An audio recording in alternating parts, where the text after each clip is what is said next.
So I had a mare. I lost my passport. We heard about that story. Hell. We heard about that. It was like 3 a.m. We're sat on the bus. I've been drinking so many margaritas that I'm sat and everyone goes, Carl goes, where are the passports? And I go, do you know? I'm not saying no, but I'm going upstairs to make a tea for myself on the last Can I have a photo? TC. Thank TC. Anything? No, we're good. Then, do you have the super glue? But my glasses are just in there. If somebody can just throw some glue on the little stick, because fuck me, this is painful. No job too big, no job too small. Thank you so much. Thanks, Thanks, Al. All in one. Is that mine? Oh, it's so crazy. I always tell guys, be careful when you come home and if you hear Mahalia playing, it's gonna be a problem. Because if you come home and your girl's playing Mahalia, we gonna go left. Love and Compromise is the new album. You're angry at everybody. So we're Kay was saying to me, Kay was like, yo, listen to the song on the album, and it's about men wanting closure from the women, and we've never seen that perspective before. Are you talking about I Wish I Missed My Ex? Yes, she loves that song. Yes. No, I think you're getting me wrong, you know. So, the male perspective on my music is very similar, and it's a universal thing, right? You guys think that I'm here to kill you. I love you. One day, one of you man is gonna give me my babies. I love men. I don't like inconsistency. Oh, okay. No. For me, so for me, it's like the album. You know, the album is less of a hate thing and more about me saying, you know, compromise is not a one-sided thing. It's me saying, okay, for so long I saw compromise as such a negative thing, and I think that was just my youth. Yeah. And just the fact that I was a bit naive. The truth is that for me, compromise is like you respect me and I respect you. So if in this situation, you know, I just got my nails done, I don't want to do the washing up tonight. You need to do the washing up tonight. You know? And that's a really simple compromise. Yeah. But I'm not talking about asking a guy to change. I'm just saying be better. And if you're better, I'll be better. You know? See, I like that message. Also, too, when I listen to you sing, the delivery's so smooth. So, like, even though somebody say, like, you know what, it's like, you know, feeling the way, but I'm feeling the way because you know what, a lot of us do have to do better in relationships, and especially how we treat I women. have to do better, 100%. 100%. You know? But you come off so smooth because your voice is just really, it just feels really polished. So even though you're saying things like, man, I might have to be better as a man, you're selling it in a very smooth way when I get it. So I'm like, okay, I'm not that bad. I'm not that bad. And also, one thing I think a lot of people appreciate is the fact that you kept your British accent in the song. 100%. Because there's a lot, I feel, of British acts that try to sound American. Yeah. Was it important to you to? Yeah. I think it was funny because I got asked recently, how come I sound so American when I sing? And I was like, if you actually listen, I don't. Like, there are certain words that I say. Let me think about a song. It's funny you talking about the delivery because on the first track of the album is called Hideout. I love that song. Me too, but like in that song I was so angry. Like, I know. I keep playing that song, like, why'd you put that song first? Because now I'm stuck here. Yeah. I know. I'm stuck in that place, of course. But my delivery on it is so soft. And it's because that's me trying to get my point across without, you know, like screaming out the words. And so, yeah, I think the British accent thing was definitely a conscious decision because I wanted people to know where I came from, but also, I mean, there is 100% American influences in there because I listened to so much American, mostly black music growing up, and it wasn't until I was like 14 or 15 that I really got into like British soul singers, but also just like I had a massive phase of listening to British male singer-songwriters because I wanted to play the guitar so badly, and I wanted to find artists that I related to. So I think you can hear that fusion in the production for sure. I'm trying to think to myself too, how do you put together, how did you know, like when you did Hideout, how do you know to yourself, okay, I'm gonna do this one softer, like how did you have that presence of mind or foresight to do it like that? Because you know when you do something, and somebody goes, what are you doing in your face, right? But if I look at you and I say, what are you doing? You're gonna feel it so much more. So my delivery on that was all about saying my point in a calm way, but just making every bar fire. You know? And like when I wrote that tune, I was so proud of it because it was my moment of being like, do you know what? I don't need you to call me. I don't need you to come to me and say sorry. I just need you to know that you have broken me. Do you know what I'm saying? So I'm taking all the heat for all the I'm taking all the dismay. But High Note was a great song. Thank you. Yeah, but you started writing at 13. Well, actually, you signed at 13. You started writing really early. I was 8 when I started writing. How was it starting to write at 8? Because I remember myself at 8, and I don't think I had already like. And Kay writes too. Kay sings as well too. Really? No. Her voice is nice. She can sing. I love that. She can sing too. So when I started writing and I was young, I wasn't really writing about anything. You know when you're like a kid and you're trying to find something to be angry at, because you're seeing it in films, you're hearing it in music. You know, I was watching MTV Base as a kid every single day after school. So I was watching Destiny's Child talk about their man. I was watching Brandy and Monica argue about guys, and I was like, I don't get this yet, but I'm trying to understand.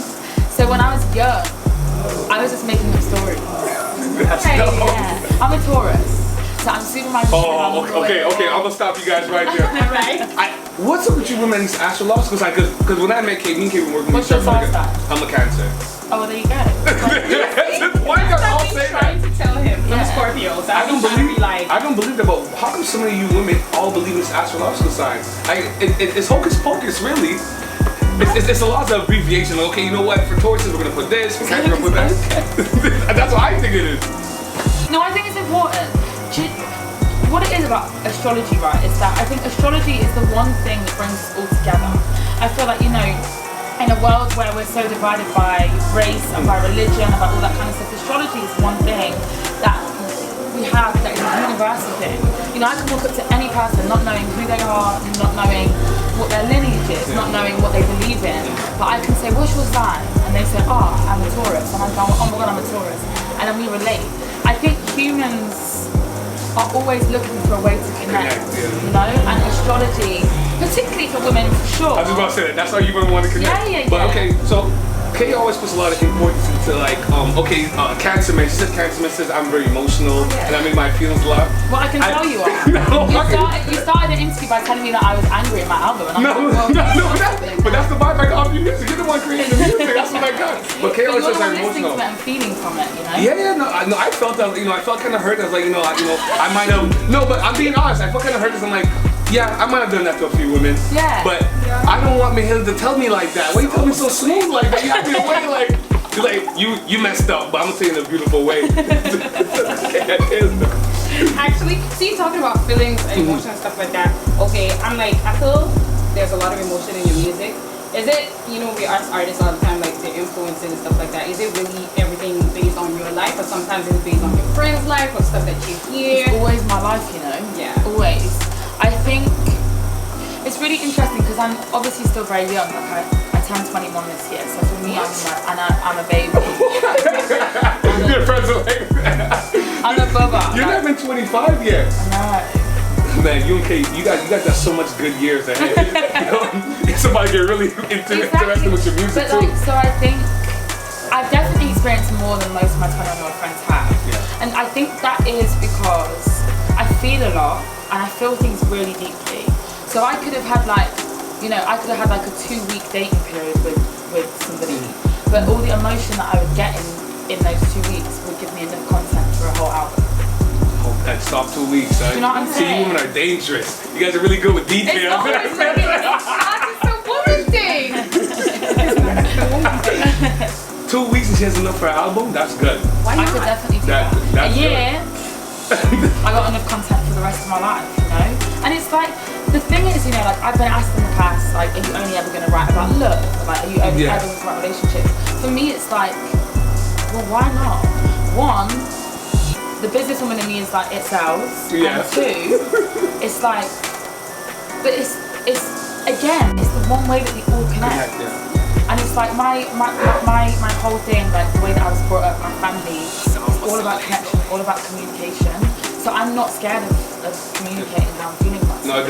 No, you're definitely not. You're definitely not. You've had some major features. You've done some crazy features. You had the song Burna Boy. I did. One of my favorite songs. I discovered I did an R&B battle, and I discovered the song you have with LMA. Yeah. And I was like, okay. First of all, what made you sample Dipset beat? Whose idea was that? Where's the producer week? We gonna give him his flowers. So it's the sample. So it's the Cameron sample, the Old Boy sample, and it's Pop Wanzels. Do you remember Pop and Oak, the producer she wrote? No. So pop is one half of it, and pop, he's incredible. And we had this session, and he was pulling up loads of different beats, and he pulled up that one. And I remember thinking, I've heard this sample done a few times, and I've not enjoyed it. And because I love the Cameron tune so much, for me, I was like, do you know what, I'm gonna try it. And the second I got on my laptop, and I was writing, it was just easy. Yeah, it just came naturally. It just came naturally. That song right there, and I was so happy you did a video for it. How did Ella May come into the play? Like, how did you figure out, okay, I'm gonna get her to feature on the song with me? So Ella's been a really good friend of mine. We only met a year ago, but we've just really stayed in contact, and she's a great girl, like a great girl, really honest and really unapologetic to myself, which I really, really like. And so I didn't even ask her. So I had the song was done, and it was ready to go on the album, and then I had 2 days before delivery of the album, and basically she hits me up and she says, yo, is your album submitted? And I'm being like, oh God, if I got 48 hours, why? And I remember just being like, oh my God, don't do this to me. Because it's like, the thing about features, they take a long time to sort out. Why? Particularly if you're working with signed artists, because you've got artists talking to artists, labels talking to labels, managers talking to managers, people start talking, like it's all a big thing. But Ella hit me and said, have you submitted? I said, no, not yet. Why? And she said, I'd have loved to have been a part of it. And that's why in my mind Ella May is a champion, because for me, who does that? Yeah, she didn't have to reach out to you and be like, listen. She's like, I like what you do, let me be a part of it. And I'm like, that's sick. You know, it's like so for me I was like, cool, I knew which song immediately. I called everybody, I was like, can I do this? Is this okay? And then I just sent it to her, and we got it back, mixed and mastered in like 36 hours. It was mental. That's crazy. That's crazy. How was it with Burna Boy? It was sick. Yeah. We actually didn't get into the same studio purely because of our schedules. Okay. And also he's in a different city or country every day. So trying to pin him down is hard. But so he was in London, and I think I was on tour. I think I was on the Ella tour in the US. So we couldn't meet. But he laid down a verse in London. I got the verse back, loved it, put it on, and then we finally linked up for the video. That was crazy. He was actually there recently. We went to the show. We always have a question we ask on our radio show. The world is coming to an end. We have climate change issues. So we always ask all our celebrities, all our guests, is one question. Will you be going to Mars? Because all jokes aside, they are terraforming Mars. Looks like I'm crazy. They're terraforming Mars. It's a real thing. They're actually conducting tests in the desert in the United States, I believe, or somewhere in Africa. They're conducting tests in very deserted places to see how we'll be on Mars. So, are you coming with us to Mars? Or are you staying here? This boy don't believe in astrology, but he's asking me if I'm coming to Mars. But Mars exists. Yeah, Mars exists. Stop! The world's coming to an end. Depleted resources, shortage of food. Only alternative is Mars. And we're going to carve out our own little continent for black people. It'll be like our own kind of Wakanda.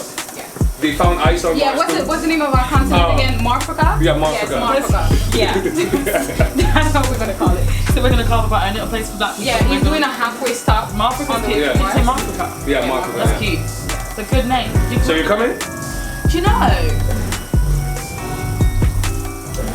The smart woman in me says I'm coming, but the kid in me who's like, I want to see that world would stay. We never heard that. That's the first time we got that answer. Because most women are like, we're not going. Like most black women are like, we're not going anywhere. We're staying right here. Yeah. I'm definitely going. There's no soul food over there. I want to see Mars. I want to see it. Do you know what it is? I've watched too many apocalypse films and series for me to go. Like, I need to live out The Walking Dead. No, walking is a mess. We ain't gonna live that. I thought I was crazy for wanting to do that, but I'm like, I want to see what it looks like. I want to do that. I want to be, what's her name in The Walking Dead? Michonne. I want to have this spear, man. Yeah. I think I want to live that life. But, yeah, that's hard.